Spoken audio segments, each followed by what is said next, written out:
Good evening, friends and neighbors. Or shall I say this afternoon? Welcome back to the Detroit Tigers franchise on MLB the Show. I'm your host, longtime listener. Be sure to drop a like, hit the subscribe button, and comment below. We are in the 2022 offseason now, and the noteworthy retirement here is Albert Pujols, hanging him up at age 43. Obviously not the player that he once was. Still, even at his age, was capable of hitting lefties okay, but can't run, can't really play much defense anymore. So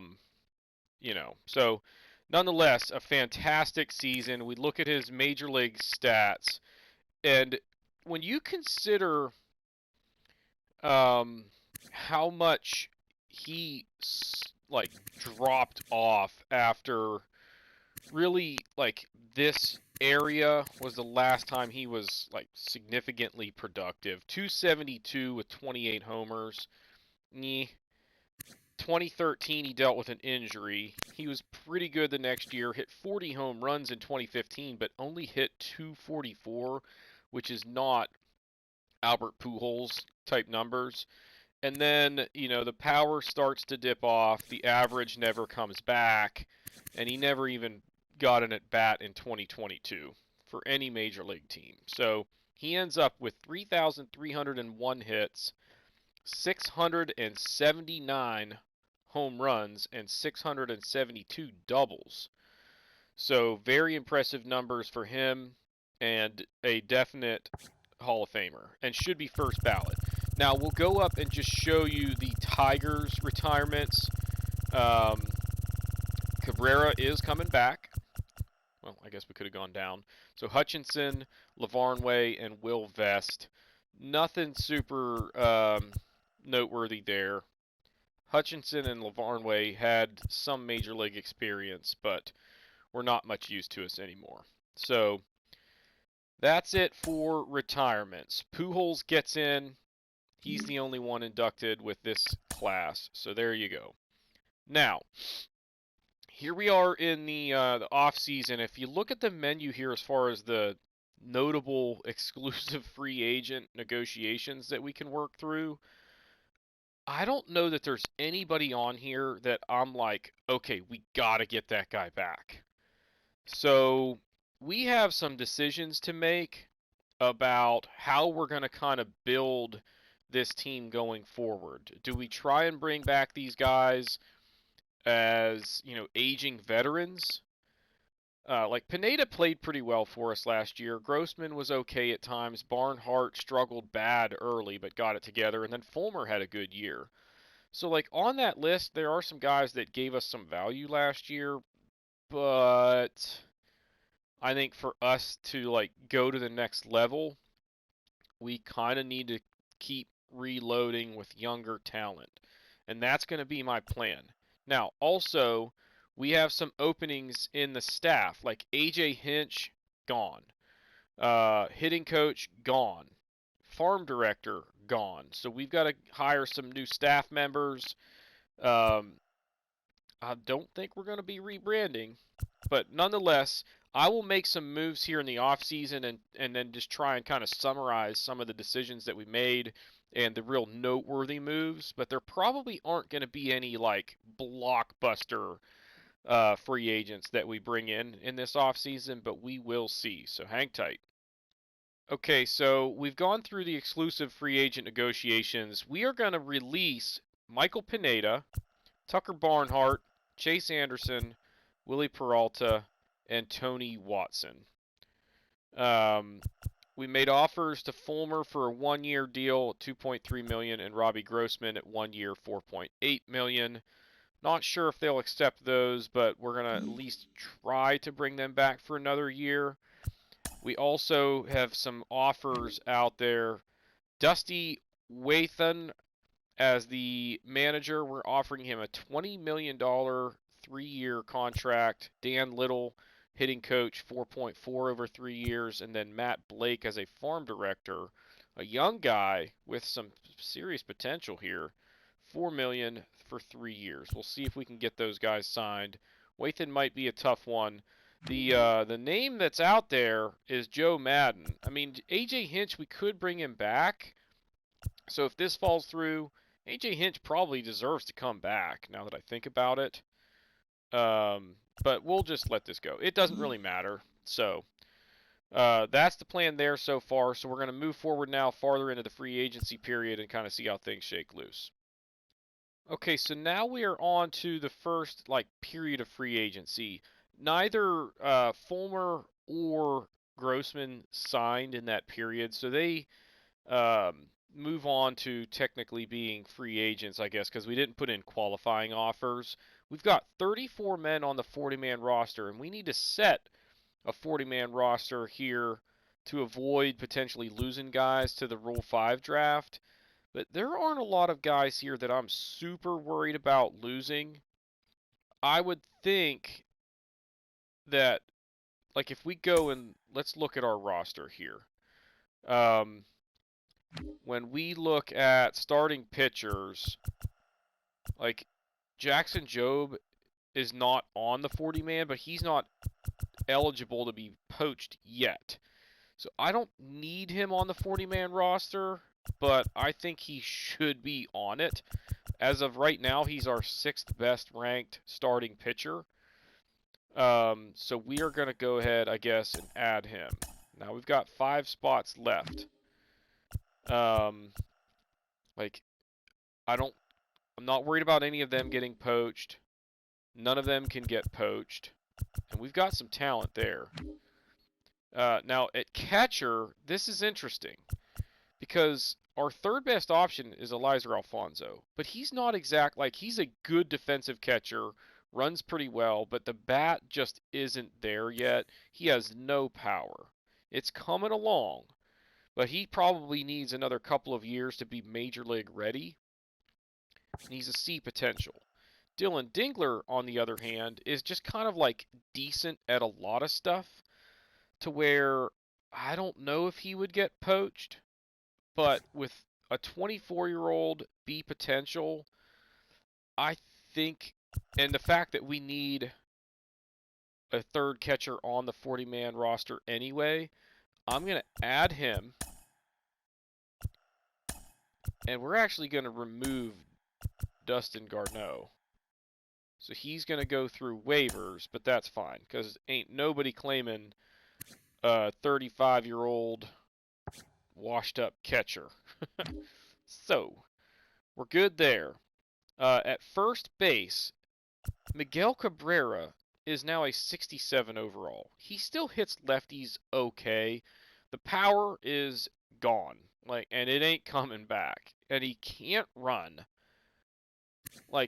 He is just not a very good baseball player anymore. But he had a good season for us last year, hitting 272 with 20 home runs. That's acceptable. If I bring him back this year, he is going to DH against lefties, and that's it. So where that's relevant is that Jonah Perez can already hit, and he has pretty good plate skills.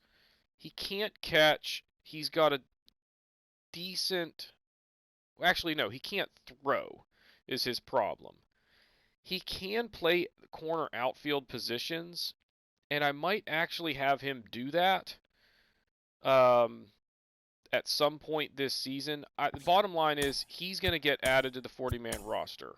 He's our number 1 draft pick. He's a 73 overall. The guy can hit, and we might be able to use him this year. We might need to use him, so he gets called up to the 40-man. That's now 36 players on the 40-man roster. Nobody I need to add there. I don't need to add anybody there.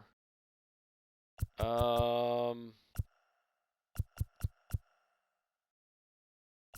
not super worried. Is he not eligible to be taken yet, I guess? Because he's not showing up on here, but he's actually a decent player. Ty Madden at 23, 65 overall, I might add him. I might add Alfonso as well, just because he's a 72 overall. I am a little bit worried about Ty Madden because of the fact that he's got B potential and he's still young. He's not major league ready yet, though. Somebody would be seriously gutsy to go take this guy and have to have him on the 40-man roster, or on the active roster, I think is how that works.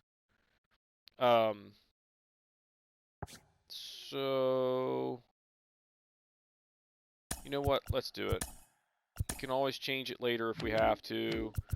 Who was it? Dingler? No, it's Alfonso. I'm not that worried about Alfonso, though.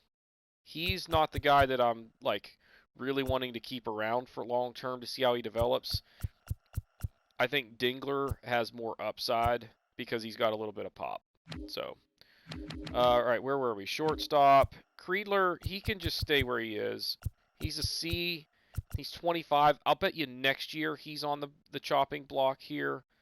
But he's actually a good defender, good speed, and his bat isn't the worst, but it's not the greatest. So,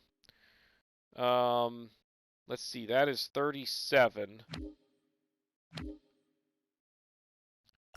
And then Robbie Grossman being gone, like, we've got to go get an outfielder. Leaving 3 spots open is probably not a terrible idea because I'm going to pick up some free agents. So that's the 40-man roster for right now. And there you see the guys that are, like, potentially could get snatched up. The only one that I'm really worried about is Alfonso. The catcher, 72 overall, might catch somebody's attention, but the guy cannot hit very well. And if you can't hit, I don't want you. So, all right, let's move along, and I'll update you whenever we have a little bit more noteworthy action going on here in the offseason. Well, we made a minor splash in the free agent market. We brought in Andrew Benatendi. This is a guy that he doesn't hit for tremendous pop, but he's got very good plate skills. He's got pretty good contact.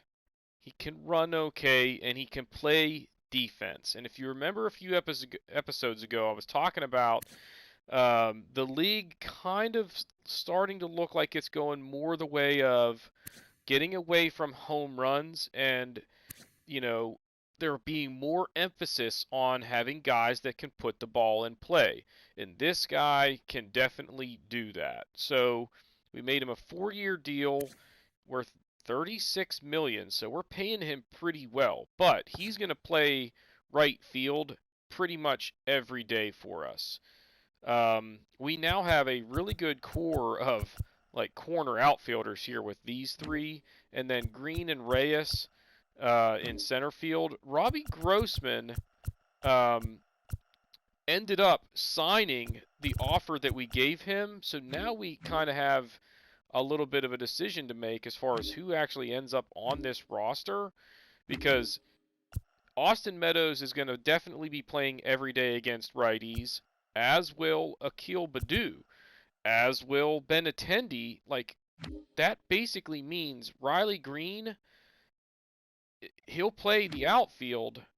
One of these guys will end up DHing when we face right-handed hitters or pitchers. So that's how that will work out, which will be kind of nice because they'll be able to get some rest that way. But, like, the days of Miguel Cabrera DHing when we're facing a right-handed pitcher are over. Like, he will DH against lefties or maybe play first base against lefties and let Torkelson DH. But we now no longer are going to be sticking Cabrera in the lineup if there's a right-handed pitcher on the hill. So I really like this acquisition. I think this really shores up our offensive situation to where, like, I don't think we need any more outfielders. Baez at short, and Castro may actually get some playing time at second base against righties this year. He hits right-handed pitching really well. And then if you look at what Jonathan Scope does against righties, he's not very good. So chances are Harold Castro will be our starting second baseman against right-handed pitching this year. Scope was terrible last year, particularly against right-handed pitching. So I'm done letting him be a wasted spot in the lineup. So we're pretty much done looking at every position with the exception of maybe third base. Candelario was terrible last year. So the thing that I'm looking to maybe do here is bring in another decent third baseman. If we look at free agency and go to third base, Aledmus Diaz is there, but he doesn't solve the problem of giving us a bat. Like, I want somebody who can hit. I'm not going to sign Longoria when he's 37 years old. Charlie Culberson can hit lefties, but he's 33. Justin Turner, 38. So there's not a lot of good options here. Jonathan VR is actually a respectable option here. He's got a strong arm, but it's not super accurate. He's got decent speed. He can run the bases well. And he's just kind of like, he's another Robbie Grossman. He's just kind of pretty good at everything, but he's not great at anything. He can play a bunch of different positions, but I want him for third base. So, looking at the options here, I don't see any very good ones. We might just stick with Jeimer Candelario there for this season and see how things go. Unless there's like a shortstop who I could put there. But I don't know that... I wouldn't mind seeing Iglesias come back and put on the old English D again. He's pretty good against lefties, but not so much against righties. He's got a solid glove and he runs okay. Getting up there in age, he might be a guy that we maybe make an offer on and just see if we can bring him in. Because again, I need somebody who can put the ball in play and get some stuff going.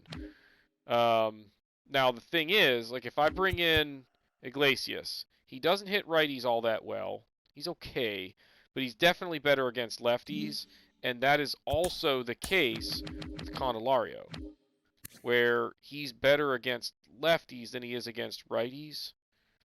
So it's like, when do I ever play Candelario in that scenario? But I think maybe we just try and give him a shot to get back on track again this year. Because he was okay in 2021. He was just really bad last year. So what will end up happening is basically it might be sort of a by committee scenario where if Scope is hitting righties okay, I can have him in the lineup every day. If Willie Castro starts hitting righties for some reason, he can get in the lineup. Somebody is going to hit their way into the lineup against right-handed pitching, is the bottom line. But look for Harold Castro to be the opening day starter at third base for when we are facing right-handed pitching. He's not the greatest glove. He's decent. His arm is kind of weak, but it's accurate. So, like, I can live with this guy in the lineup because he puts the ball in play. So that's the only thing I'm not real crazy about with what we have going on with the roster right now. I've got a couple of offers out there for pitchers to try and bolster not only our rotation, our depth there at least as far as long relief, but also we're looking at an arm or two to try and help us out of the bullpen as well. So sit tight and we'll have some more updates for you here shortly. All right, so we've made a few acquisitions here to just kind of fill in the roster. So Chad Kuhl going to be brought in as a long relief guy, a right-handed pitcher, throws pretty hard, has had like mixed results in the majors, pitched for the Pirates for a couple of years, was with Colorado last year. He's been okay throughout his career, just never anything earth-shattering. The WHIP is always above the league average.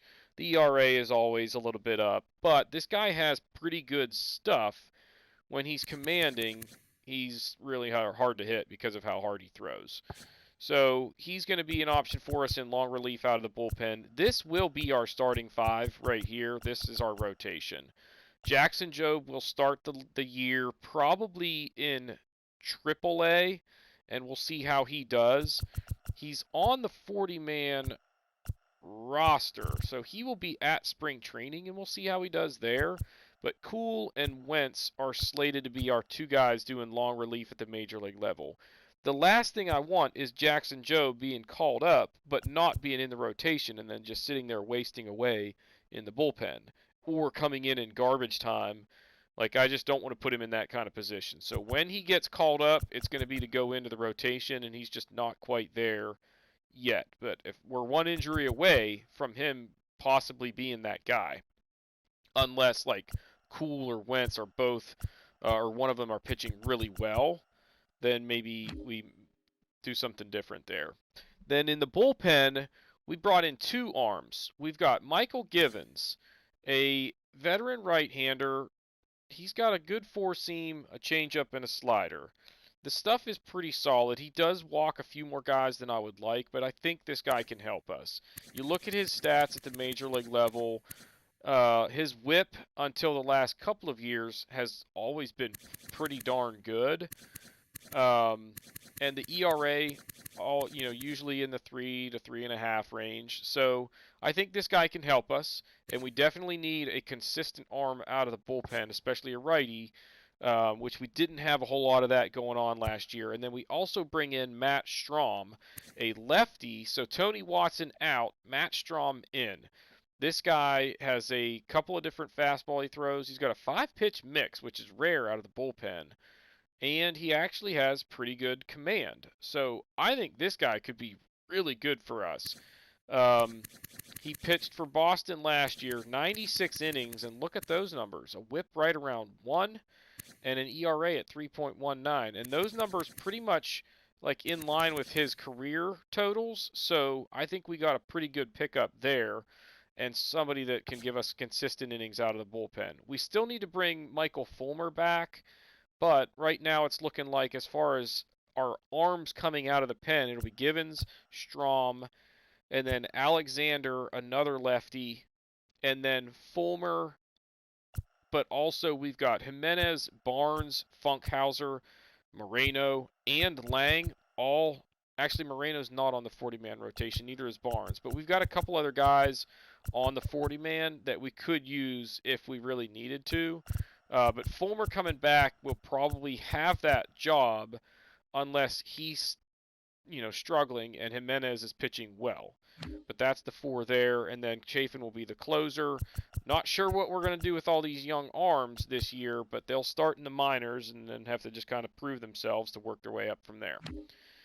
Behind the dish, I kind of like our situation right now. We've got 7 catchers on the roster. Wouldn't be the worst thing in the world if we could go out and grab one more to just give us a little bit of depth down at like the AA level, perhaps. But I'm not really concerned there. I like what we've got going on at first base. Perez will probably start this year in AA. Lester will be the starter at AAA. And then if Perez is doing very well at AA, we will call him up almost instantly to AAA, and then maybe even up to the majors later this year. I don't think I'll start the year with him on the active roster, but he's on the 40-man. So if he comes into spring training and just rakes, we might get crazy there.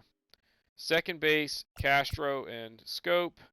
We probably need to add one more for depth here, but nothing super noteworthy. Third base, I need somebody as like a second option if Candelario sucks. And I'm thinking we go sign Jose Iglesias and just call him a third baseman, but we'll see. Here it'll be Baez and Castro. We've got that trio there. This pair plus Derek Hill farther down, and even Daz Cameron for depth. And then Robbie Grossman did sign, so we've got a pretty good slate of outfielders. I think the one thing we're missing right now is another third baseman and maybe one more catcher for depth. And then we'll add some arms to our minor league ranks. So that's where we're at for now. And then also on the coaching front, we got a hitting coach in Jason Pipp, a guy that's pretty solid. And our farm director is this Matt Blake, who's super young. He's only 34. We need a manager. We did not get the guy that we were going after initially, but AJ Hinch is still there, and we are the leading candidate to get him for about $6 million a year for 3 years. So we'll see how that goes, but that's where things stand in the offseason for right now. Now, this is just noteworthy because it affects our division, but Aaron Judge has signed a 7-year deal with the Guardians. So we're going to have to deal with him for 18 games a season for the next 7 years from the looks of things. So that is big news in the division. We're still in like the final stretches of trying to sign a few guys. Like Akil Baddoo just needs to accept this deal. His contract is renewable, so I'm not really worried about it at the moment. And you see how much money we've got available down there in the bottom right, about 53 million in available budget. So we're in really good shape there. These 4 guys, we are looking to basically bring back for 1 year each through arbitration offers. So we're all set there. I don't have any outstanding free agent offers. I will show, though, if we just kind of work our way down, Max Muncie finally has offers. This was not the case as of a couple of days ago. The best player available without an offer is Chris Bassett, who is a 34-year-old right-handed starting pitcher. Um, and, you know, he's a guy that could definitely contribute to just about any major league rotation, but for whatever reason, not getting a lot of attention right now, probably because of his age, but the guy is still pitching very well. So that's interesting. We'll kind of see where he lands. But I'm not doing anything else in free agency. If we look at my roster right now, I've got 91 guys on the roster. We have 20 starting pitchers, 17 relievers, 7 closers, because we picked up a couple of guys there as depth relief pitcher options that we will just change their role from closer to reliever. We have got 6 first basemen, 5 third basemen, 5 second basemen, and 7 shortstops. And then the outfield we've already kind of looked at. We are still, we brought in Jonathan VR. He's not a terrible option for us. Again, this is a guy that's just a pretty darn good baseball player all around, but he's not great at anything. But he should be at least consistent where, like, if we look at what he brings to the table offensively, those numbers are pretty much all in like the mid 50s basically. And then if we go to Jeimer and take a look, very similar, with the exception being his plate discipline and those kinds of things are a little bit higher. So he should be consistent at the plate, but he hasn't been. So bottom line, we brought in another option, and if the Candyman doesn't work out, we can always stick VR in there and see if we can get some productivity from him. But I think we're pretty well set for our roster moves in the offseason. We just need a head coach now, and we're just waiting on AJ Hinch to sign. But other than that, it's just this negotiation right here and some arbitration hearings scheduled for later in the offseason period. All right, so one final note, I guess, before the offseason kind of wraps up here. Ryan Creedler, remember, we showed him as a shortstop that we were somewhat concerned about him maybe getting poached, and he did, even though, like, on that main menu, it didn't even show that he was one of the top eligible candidates to get snatched up. So we've lost a respectable prospect at shortstop. He's 25 years old, see potential. He's probably not going to get a whole lot better, and the guy does not have major league offensive skills. But he's one of those role player guys that certainly a team in the majors can use a guy like him. So he's gone. Nobody else really noteworthy that I'm aware of. So that's it for the Rule 5 draft, and then we'll have a off-season recap here in just a second. All right, so just a quick recap of all of the free agent moves around the league. Taylor Rogers to the Mets, Tyler Duffy to the Phillies, Edwin Diaz to the Phillies, Contreras to the Astros, James Paxton getting called up by the Red Sox to the majors, whatever that means.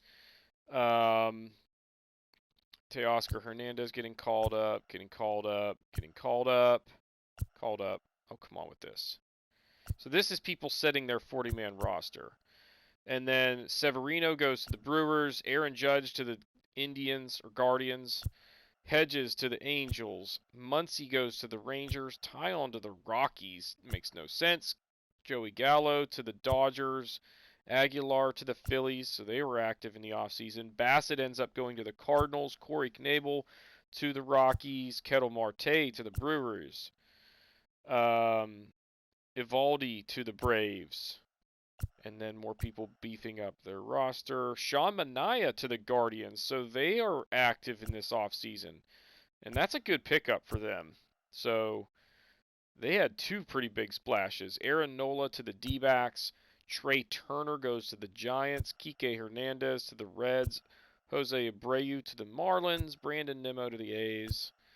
Mitch Haniger to the Yankees to kind of take the spot vacated by Aaron Judge. Kevin Kiermaier to the Phillies, so they were super active. Seth Lugo to the Cubs. Trevor May to the Padres. Adam Frazier to the Giants. Whit Merrifield to the Orioles. And Cesar Hernandez. So they pick up two second basemen on the same day. Interesting.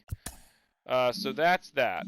Now let's look at our roster to just kind of get a glimpse before the spring training this year. So at starting pitcher, it'll be Rodriguez, Mize, Turnbull, Skubal, and Manning.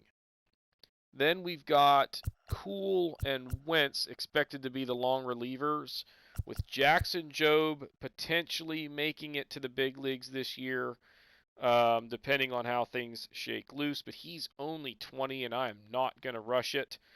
And then also Ty Madden, another name to be on the lookout for, as he is up to a 65 overall, B potential 23-year-old. So a couple more years for him before he's ready, but he's getting close.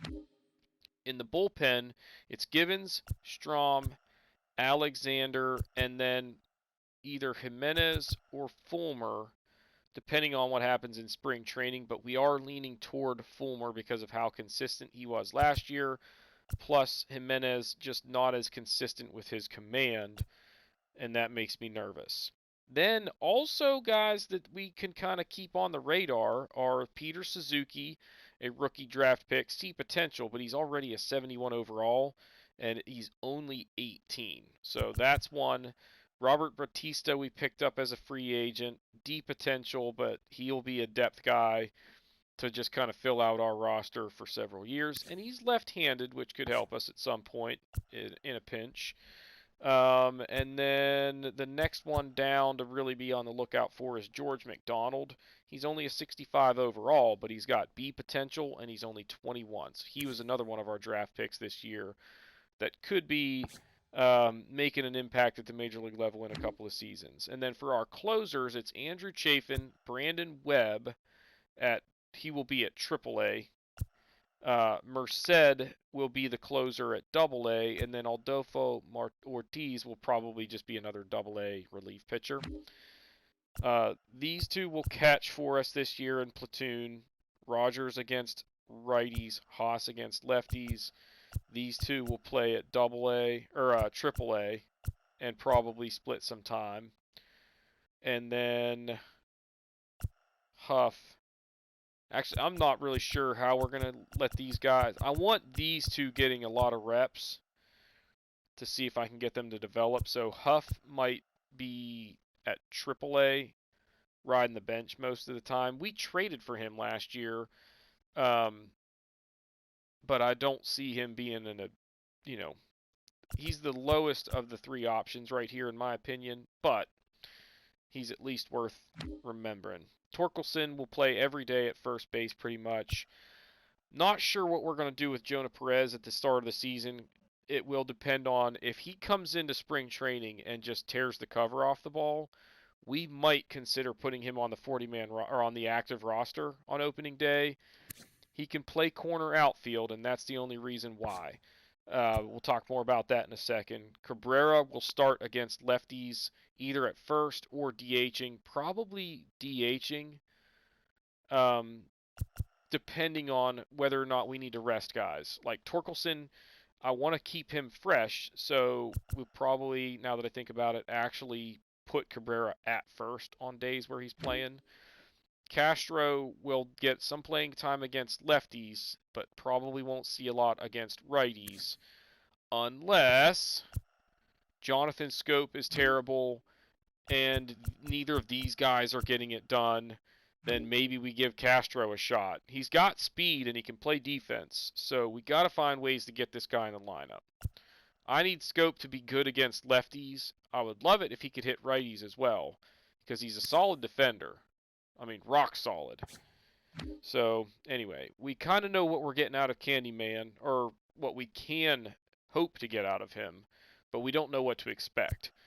Villar, I would imagine it's probably a scenario where he gets a shot in spring training to kind of prove himself. And if he's hot, he'll play. If he's not, he's a platoon guy or a bench guy. At short, it'll be Baez pretty much every day except for when he needs rest. Castro will likely be the starter at second base, facing right-handed pitching. At least he will be at the beginning of the season, and we will see how that goes. In left field, I'm thinking we put Benatendi. Actually, let's put Meadows in right. So I'm going to just do that just so when I look at this list, it's Benatendi every day, Baddoo against righties, and also Riley Green against righties, and Austin Meadows. So one of those guys will DH. And, like, I guess Austin Meadows, because he's the weakest defender. But I got three. Well, actually, it might be Baddoo. Although Baddoo's got so much range that I think I want him in the outfield. His arm's not the greatest. But, anyway, we've got options there, which is good. And all of them can hit right-handed pitching pretty well. Grossman will get some playing time against lefties, because we'll probably platoon these guys in right. We'll platoon these guys in center if Reyes is swinging the bat well. If he's not hitting, Riley Green will just play, because I just want Riley Green getting the reps, is the bottom line. So, Victor Reyes, you either hit the ball or you don't play. It's that simple. But that's our, that's a look at the roster as far as things we expect to see at the major league level this year.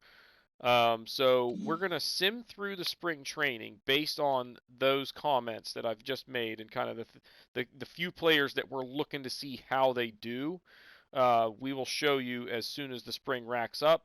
And then the next episode will start with Game 1 of the 2023 season. So sit tight. All right, so spring training is in the books. The team went 13-17, but the record really doesn't matter all that much. We're just kind of looking to make sure that we don't have any serious issues or question marks going into the season. Now, Akil Baddoo wasn't at his best, but I'm not worried about him. He's going to be okay. If we just have him in there playing against righties, he will be just fine. Same thing with Benatendi. He didn't exactly tear the cover off the ball, but he has started to heat up lately, which could translate into a good start to the regular season, which is fine. Austin Meadows was fine. Javi Baez was okay. Average down a little bit. Torkelson was okay. Riley Green struggled. Now, some of that is toward the end of the spring. I actually had him playing against both lefties and righties, and that average dipped over the last week or so. But, again, I'm not super worried about him in the long run. Jonathan, look at this. Dude hits .431 with a couple of dingers. So he is definitely trying to play his way into the starting lineup, and he probably did it with numbers like that. Dylan Dingler is actually in the lineup because I gave him a chance at one point, and in his first 20 at-bats, he was hitting like 300. Now, don't let the average be misleading, because why can I not see his spring training stats when I go to his card here? Which is kind of annoying. Maybe I need to go here. No. Yeah, let's go here. So let's just sort by OPS, actually. Let's do that. So Miggy did fine, and he's going to be okay when we face lefties. Willie Castro swung the bat very well for us. Elizer Alfonso, only 14 at bats, but respectable numbers. Harold Castro swung it well. Jonathan Scope actually swung the bat very well, and we even put him back in the lineup against right-handed pitching toward the end of the spring. Austin Meadows and Baду we already talked about. All those guys. Robbie Grossman was not very good. Dylan Dingler, yeah, see, he hit 286, but he's not drawing any walks, and he's not slugging extra bases, so he's not the right option. Jake Rogers was not very good, but I think he's going to have to be the guy against right-handed pitching to start the season. Riley Green struggled a little bit, but I'm not super worried. The Candyman was terrible. So he is not going to be in the starting lineup to start the year. Maybe against lefties, but probably not, because that's a perfect reason for me to get Willie Castro into the lineup. So he's the odd man out there. Eric Haas was not very good, but he's definitely going to be our catcher when we face lefties, and I'm not super worried about him. Sam Huff didn't get a lot of action. Victor Reyes was terrible, which is why I put Riley Green in the lineup against lefties to see how he would do, and it just didn't really work out. Jonah Perez, 28 at-bats, did not do very well. He's going to start the year in Double-A. Daz Cameron and Derek Hill were both awful. How about 13 at-bats and never reaching base? I mean, Cameron was only 0 for 4, but 0 for 13, yuck. Now, on the bump. Let's start with the ugly. Matt Manning was about as bad as you can be. He pitched in 6 games, 18 innings. He's 0 for 4, ERA over 11, and a whip over 2.5. That's a concern. I don't think I need to talk a whole lot more about that. Kyle Funkhauser was really bad, but we don't care. Chad Kuhl, the ERA is fine. The whip is way up. But he's my long relief guy, so I'm not super worried about him. Michael Fulmer was not very good. But neither really was Joe Jimenez, to the point where I think we give that, middle relief right-hander role to Michael Fulmer. Joey Wentz, not very good. Now, in reality, he's my long relief left-handed arm, so I'm not super worried about him, because a lot of times he's coming in because we're already getting crushed. Jackson Jobe was okay. The whip is a little bit up. The ERA is solid, but I still think it makes sense to give him some more time in the minors. Joe Jimenez, we already kind of saw. He was just like kind of, yeah. Eduardo Rodriguez, the whip was okay. I mean, still a little high, but the ERA was way up. But he had stretches last year where those were about his numbers, but then he'd get hot for 2 or 3 starts. Casey Mize was all right. Andrew Chafin was awesome. Spencer Turnbull was solid. And he actually ended up with a pretty good year last year. You look at his numbers, he won 12 games, pitched about 200 innings. That's a solid whip right there, 1.25, and the ERA wasn't that bad. So I think we'll get a pretty good year out of him again this year. Matt Strahm was awesome. Michael Givens was awesome, although only 5 innings of work. Tarek Skubal, the best starter by far. He worked 30 innings. He got 12 starts, 6 starts, pitched in 12 games, gets 30 innings of work, and was just dealing. Tyler Alexander was very good for us, and he's a guy that is going to be our middle relief lefty and can give us an inning or two, because he's got decent stamina, and then these 3 guys didn't pitch. So I think what that's going to mean, if we just go and look at the roster, or the rotation, I think this rotation is going to hold, although I'm going to go like that for now. Although if I do that for now, it's pretty much for the season. But I think that's the way I want to do it. Let's go with the veterans at the top.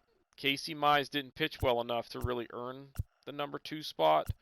He could have earned the number 1 spot if he would have pitched well. In fact, I'm going to make Turnbull the ace. Yeah, we're doing it. So Jackson Jobe will get sent down. These 2 guys will stay. He's going down. Then it'll be Alexander and Fulmer. He's going down. Strom and Givens, Chafin, and then these 3 guys go down. In fact, let's go ahead and make those moves so that everything is set for the regular season. In fact, I'll do it off screen, so you kind of see what happened or what the plans are with the rotation. And then as far as lineups, I am thinking that well, let's see here. Jake Rogers. I think that's our starting lineup right there against righties. I need Riley Green to swing the bat and hit for some pop, because really after Torkelson, this lineup is a little bit sketchy the rest of the way down. So anyway, I think that's what we will roll with. In fact, let's go like that. Rogers will bat 9th. So that's that. And then against lefties, oh boy, I gotta have Victor Reyes. He's just got to be better than this. He's got 81 for contact, and he has decent discipline or vision. So why he struggles so much to hit lefties, I just don't understand. But nonetheless, I think he's going to be our leadoff man. I like Benatendi, Cabrera. I'm going to have you bat 5th. In fact, I'm going to have you bat 6th. Nope, I'm going to have you bat 7th. Because I want, if Castro gets on, this is hit and run material right here. If Cabrera gets on, he just clogs up the bases in front of Willie Castro, who should hit pretty well against lefties. Let's go like that. Actually, you know what? We're going to let Robbie Grossman bat 9th, and the reason is he has really good discipline and vision where he's going to draw some walks, and if I can get him on base in front of the top of the order, it can turn into some big innings. So basically what that means is on the bench, we're going to have Baddoo, I guess Candelario, Castro, VR. Man, we might have too many guys. I'm going to have to figure something out here, guys, because we don't have room for everyone. And I think Candelario is the odd man out here.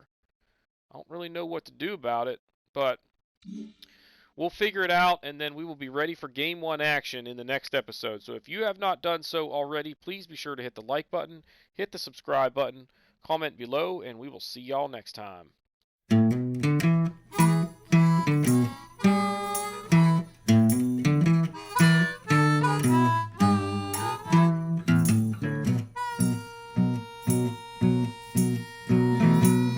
Good evening, friends and neighbors.